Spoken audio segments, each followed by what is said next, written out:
नमस्कार, स्वागत है आपका एक बार फिर से आपके अपने YouTube चैनल जितेंद्र खटनावले ऑफिशियल पर। तो प्यारे बच्चों, आज मैं आपको करवाने वाला हूं उपचारात्मक शिक्षण कार्य पुस्तिका गणित कक्षा 9 में से कार्यपत्रक 4 और 5 का संपूर्ण हल। तो क्लास को पूरा देखना है, अपने मित्रों के साथ में आपको ज़्यादा से ज़्यादा क्लास को शेयर करना है। और चैनल पर यदि आप पहली बार आए हो तो चैनल को सब्सक्राइब कर लो, बेल आइकन प्रेस कर लो ताकि नेक्स्ट वीडियो का नोटिफिकेशन जल्दी से आपको मिल सके। तो देखिएगा, कार्यपत्रक 4 का सॉल्यूशन अपन करेंगे। तो देखो, विषय वस्तु है यहाँ पर संख्या पद्धति, अधिगम बिंदु है ल स व म स। क्या है यहाँ पर? ल स व म स। ठीक है, में से का मतलब होता है एचसीएफ, है ना। इसको अपन एचसीएफ बोलते हैं, यानी कि हाईएस्ट कॉमन फैक्टर। ठीक है, तो देखो यहाँ पर फर्स्ट है कि दो या दो से अधिक संख्याओं का महत्तम समापवर्तक में से वह बड़ी से बड़ी संख्या होती है जिसका दी गई संख्याओं में पूरा पूरा भाग जाता है। ओके, सेकंड पॉइंट है कि में से ज्ञात करने के लिए दी गई संख्याओं को अभाज्य गुणनखंड की घातों के रूप में लिखकर उनमें से उभयनिष्ठ गुणनखंडों की उच्चतम घातों को लेकर गुणा करते हैं। ठीक है ना। अब देखो, जैसे यहाँ पर 40 है तो 40 का अपन ने क्या किया, यहाँ पर अभाज्य गुणनखंड किया। यहाँ पर क्या किया? अभाज्य गुणनखंड किया। तो यहाँ पर 40 का कितना है? यहाँ पर 2 गुणे 2 गुणे 2 गुणे 5 यहाँ पर आ गया। ठीक है, तो 2 अधिकतम कितनी बार है? 2 अधिकतम आपका 3 बार है, तो 2 की घात यहाँ पर 3 हो जाएगी। 5 अधिकतम बार एक बार में ही है, तो 5 केवल 5 ही यहाँ पर आ जाएगा। फिर देखो यहाँ पर 32 का 2 गुणा 2 गुणा 2 गुणा 2 गुणा 2, तो यहाँ पर 2 कितनी बार है? अधिकतम 5 बार है, तो 2 की पावर जो है यहाँ पर 5 हो जाएगी। ठीक है, यानी कि 2 की घात 5 हो जाएगी। ओके, फिर देखो यहाँ पर क्या किया, फिर देखो यहाँ पर जो है यहाँ पर जोड़े बनाए, एक तो आपका ये, एक आपका ये, एक आपका ये हो जाएगा। ठीक है, तो 2 की पावर कितनी हो जाएगी? यहाँ पर 3 हो जाएगी। ठीक है, देखो यहाँ पर लिखी भी है, तो यहाँ उभयनिष्ठ उच्चतम घात जो है 2 की पावर 3 है। ओके, अतः म से 2 की पावर 3 यानी कि 2 गुणे 2 गुणे 2 यानी कि 2 दूनी 4 और 4 दूनी 8 यानी कि 8 यहाँ पर आ जाएगा म से। ओके, अब देखो नोट कि उभयनिष्ठ गुणनखंड नहीं होने की स्थिति में म से का मान 1 होगा। ओके,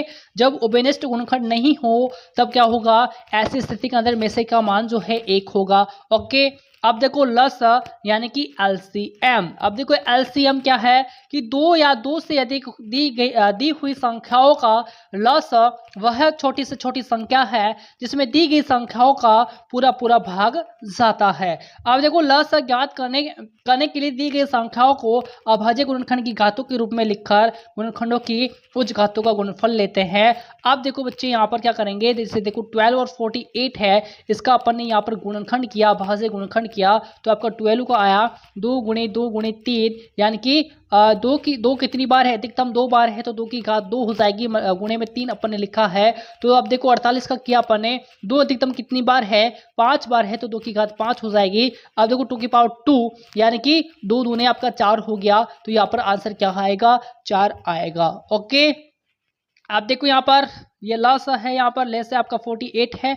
ओके, आप ठीक इसी प्रकार से जो है आपको इसका भी करना है, जैसे कि यहाँ पर 24 और 90 का दे रखा है, और 24 12 24 और 36 का भी जो है आपको यहाँ से निकालना है। तो इसका लेस से आपका 360 हो जाएगा, इसका लेस से जो है आपका सब इन सबको अपन गुणा करेंगे तो आपका आंसर निकल के आ जाएगा। देखो जैसे देखो यहाँ पर बताओ, 2 दूनी 4, 4 दूनी 8 हो गया, 8 3 24 होता है, 24 तिया कितना होता है? 24 तिया होता है आपका 24 तिया होता है आपका, देखो 24 को 3 से मल्टीप्लाई कर दीजिए, 4 3 12 का 2 हाजिर को 1 3 2 6 और 1 7 यानी कि 24 तिया 72 होता है। तो बेहतर जो है आपका यहाँ पर ले से आ जाएगा। ठीक है, कितना आएगा यहाँ पर? 72। ठीक है, यहाँ पर बराबर में आपको लिखना है 72। ठीक है ना, यहाँ पर देखेंगे अपन बराबर में आपको लिखना है 72। ओके जी, क्या लिखना है आपको? बराबर के अंदर 72 जो है आपको यहाँ पर लिखना है। ठीक है, इस प्रकार से तो यहाँ पर क्या आ जाएगा? 72 है ना, 2 दूनी 4, 4 दूनी 8, 8 3 24, 24 3 आपका हो जाएगा 72। ठीक है, 24 को जब अपन 3 से मल्टीप्लाई करेंगे तो आपका हो जाएगा यहाँ पर 4 3 12 का 2 हासिल को 1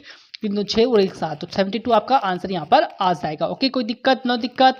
फिर देखो यहाँ पर क्वेश्चन नंबर 2 है कि निम्नलिखित संख्याओं के में से ज्ञात कीजिए। तो में से ज्ञात करने के लिए अपन अभाज्य गुणनखंड, तो 12 का आपका ये आ गया, 16 का आपका ये आ गया, 28 का ये आ गया, तो अधिकतम यानी कि 2 की पावर 2 है, तो आपका 4 आ जाएगा। अब एक विधि और है, आप भाग देकर भी कर सकते हैं, यानी कि जो छोटी संख्या है उसकी जस्ट बड़ी संख्या के अंदर जो है अपन भाग दे करके जो है मात्रा ज्ञात कर सकते हैं। जैसे 12 का भाग 16 में देंगे सबसे पहले, क्योंकि 12 से जस्ट बड़ी कौन सी है 16 है, तो 12 का भाग 16 में दिया तो 12 एकम 12 बच गई, यहाँ पर 4 बच गई। 4 का भाग फिर अपन देंगे 12 के अंदर, किस में देंगे 12 के अंदर 4 का भाग लगाएंगे तो आपका आ जाएगा 4 3 12। फिर यहाँ पर 4 का भाग फिर 16 के अंदर देंगे तो 4 चौक आपका 16 हो गया, यानी कि 0 0। फिर 4 का भाग जो आप 28 के अंदर देंगे तो 4 7 तो 28, यानी किसका भाग पूरा पूरा गया है, यहाँ पर 4 का भाग जो है पूरा पूरा गया है। तो यहाँ पर आपका में से क्या हो गया 4 हो गया, ठीक है ठीक। इसी प्रकार यहाँ पर देखो 9 का भाग 12 में लगाया, बताओ 9 एकम 9 बच गए, यहाँ पर 3, अब 3 का भाग 9 में लगाया, बताओ 3 3 का 9 हो गया, यहाँ पर 0 आ गया। फिर 3 का भाग जो है 12 में लगाएंगे तो 3 चौक 12, फिर यहाँ पर 0 आ गया। फिर 3 का भाग अपन 15 में लगाया तो 3 पंच 15, तो यानी कि 3 का भाग पूरा पूरा गया है, तो 3 ही आपका क्या है मास है। ओके ठीक, इसी प्रकार से आप यहाँ पर करेंगे। यहाँ पर देखो ये वाला, चाहे आप अभाज्य गुणनखंड विधि से करो चाहे आप भाग विधि से भी कर सकते हो। ओके तो यहाँ पर आपका 15 आ जाएगा, यहाँ पर 25 आ जाएगा। ओके बच्चा, अब देखो यहाँ पर क्वेश्चन नंबर 3, निम्नलिखित को हल कीजिए। तो आइए हल करते हैं। यहाँ पर देखो हर का लघुत्तम लेकर हर का भाग लघुत्तम में लेकर भागफल को अंश से गुणा करते हैं। अब देखो यहाँ पर 6 और 5 का जो लस है वो कितना होता है 30 होता है, कितना होता है लेस से 30 होता है। अब बताओ बच्चे 5 छंग 5 को किससे मल्टीप्लाई करें तब आपका 30 आएगा, यानी कि 5 छंग कितना होता है आपका 30 होता है, तो 6 को ऊपर लिखना है, ठीक है। जैसे एक मिनट रुकना, बताता हूं मैं आसान तरीके से। देखो 5 और 6 का लेस से लिया तब आपका आया 30 आया, कितना आया बच्चा 30 आया। ओके समझना यहाँ पर। अब देखो यहाँ पर कितना है 5 है। अब 5 का जो 30 में 5 का भाग लगाना आपको है ना, बताओ कितनी बार बोलने पर 30 आता है 6 बार। बताओ 5 6 30 हो गया, मल्टीप्लाई करके आपको अंश से गुणा कर देना है जो आता है उससे, यानी कि 6 को 16 से मल्टीप्लाई करेंगे, बीच में निशान किसका है प्लस का, तो यहाँ पर प्लस का निशान अपन लगा देंगे, ठीक है।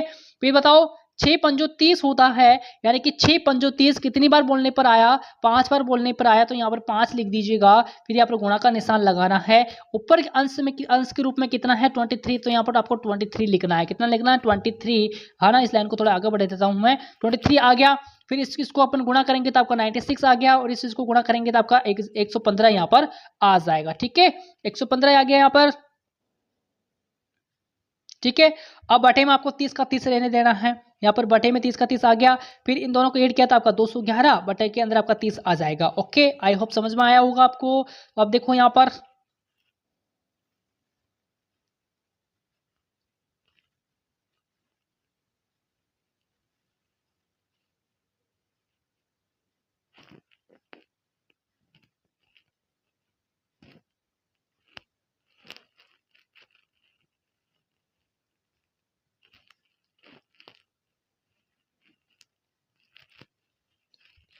अब देखो यहाँ पर तीसरा है, तीसरे को ठीक इसी प्रकार से आपको करना है।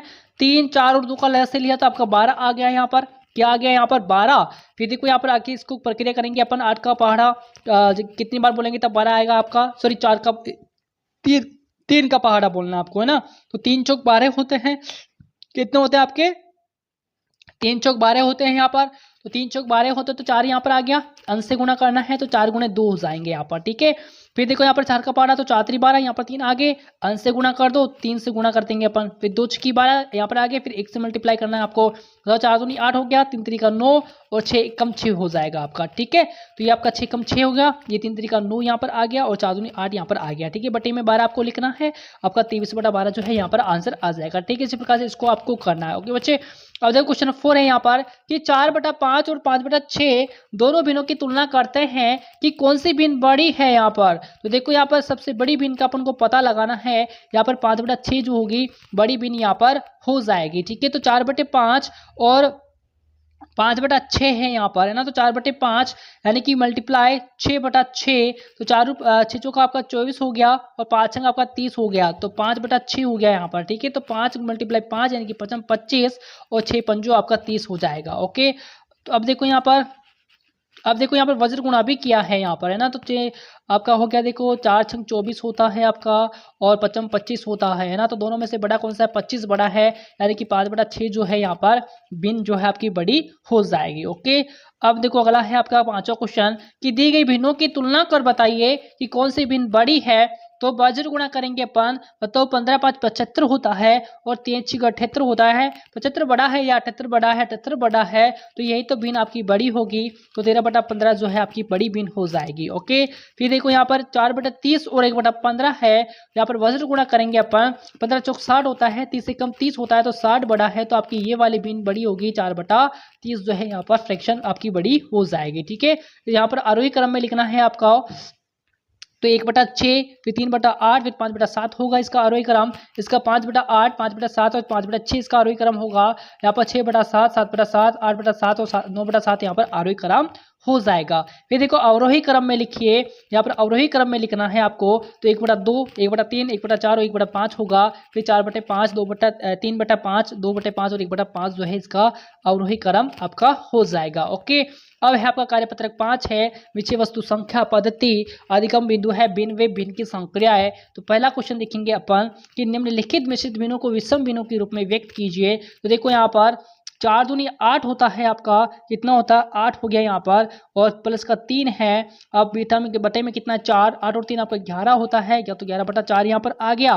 फिर देखो 7 से 3/4 है यहाँ पर, तो 7 को 4 से मल्टीप्लाई कर देंगे, प्लस का 3 रहेगा, बटे में 4 का 4 आपका रहेगा, है ना। तो 728 हो गया, प्लस का 3 करेंगे तो 31 है, 4 का 4 यहाँ पर नीचे आ जाएगा। ठीक, इसी प्रकार से इसको करना है, इसको करना है और इसको करना है। ओके, क्वेश्चन नंबर 2 है 5 तुल्य भिन्न बनाइए या बताइए। 5 तुल्य भिन्न जो है आपको बतानी है, तो 1/2 की हो जाएगी आपकी 1/2, फिर 2/4, फिर 3/6, 4/8, फिर 5/10। ओके, 3/5 की तुल्य भिन्न है, 3/5, 6/10, 9/15, 12/20 और 15/25 हो जाएगी। ठीक है, फिर देखो यहाँ पर 5/9 की तुल्य भिन्न जो है यहाँ पर 5/9, 10/18, 15/27, 20/36 और 25/45 यहाँ पर हो जाएगी। ओके, तो तुल्य भिन्न यहाँ पर देखो 1/2, 2/4, 3/6, 4/8 और 5/10 जो है यहाँ पर तुल्य भिन्न है। इसकी ये वाली है और इसकी ये वाली हो जाएगी। ओके बच्चा, अब आगे करेंगे अपन। क्वेश्चन नंबर 3 है कि निम्न प्रश्नों के उत्तर दीजिए। तो यहाँ पर 3 बड़ा यहाँ पर जो है बताओ, मतलब कि 2 या 6 होता है, तो 5 3 कितना हो गया 15 हो जाएगा, तो यहाँ पर 15 आएगा, है ना। यहाँ पर देखो यहाँ पर 3 5 15 होता है, तो 7 5 35 हो जाएगा, तो यहाँ पर 3 आएगा आपका। ठीक है, फिर बताओ यहाँ पर 2 7 14, तो मतलब कि 2 7 14 हो गया, तो 9 7 तो 63 होता है, तो 2 7 14 हो जाएगा यहाँ पर। ठीक है, फिर यहाँ पर 3/2 है, यहाँ पर 4/18 आ जाएगा, 4 चौक 16, तो 18 चौक 72 हो गया। फिर देखो यहाँ पर 3 5 15 होता है, तो 15 5 75 हो गया, है ना। 6 7 42, तो 4 7 28 हो जाएगा, है ना भाई। आपका हो जाएगा 3 7 तो 21, 3 1 24, तो 10 8 80, है ना, यहाँ पर 10 आ जाएगा।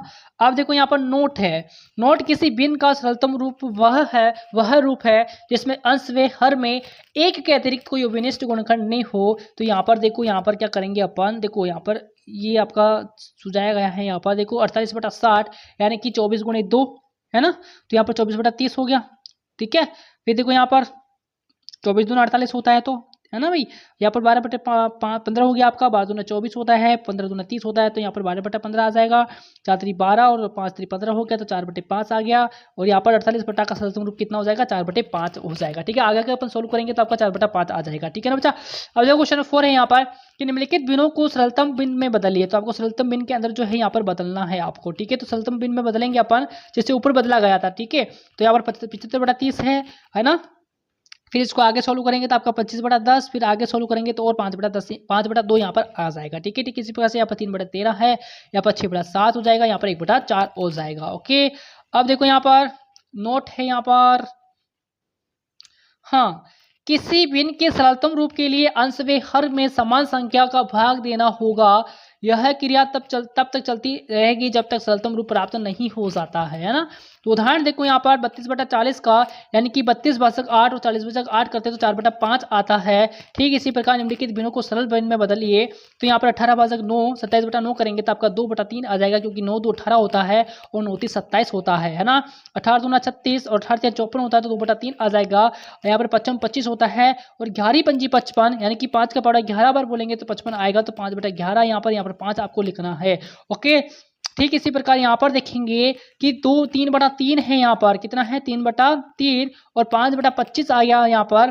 कैसे 5 भाजक 5 यानी कि 1 हो गया, और यहाँ पर 55 25 यानी कि 5 यहाँ पर आ गया। ठीक है, अब देखो नीचे वाला यहाँ पर 2 है ना भाई, 2 है तो 16 में 2 का भाग लगाया 8 आ गया, यहाँ पर 2 का भाग लगाया 50 आ गया, यहाँ पर 2 का भाग 4 आ गया, यहाँ पर 2 का भाग लगाया 25 आ गया। ठीक है, यहाँ पर 2 का भाग लगाया यानी कि 42, यहाँ पर भी आपका 49, यहाँ पर 6 और यहाँ पर 7 आ गया। ठीक है, यहाँ पर 5, यहाँ पर 5, यहाँ पर 5, यहाँ पर 5 आपको लिखना है। ओके, फिर देखो यहाँ पर 64 बटा 124 है, तो 64 2 का भाग लगाया 32, 2 का भाग लगाया 62, 2 का भाग लगाया 16, 2 का भाग लगाया 31 यहाँ पर आ जाएगा। ओके बच्चा, तो आई होप क्लास जरूर पसंद आई होगी, पसंद आई है तो लाइक आपको करना है, शेयर भी करना है। ओके, तो चैनल पर पहली बार आए हो, चैनल को सब्सक्राइब करके जाना है। ठीक है, तो मिलेंगे नेक्स्ट कार्यपत्रों के सॉल्यूशन के साथ, तब तक के लिए नमस्कार, जय हिंद जय भारत।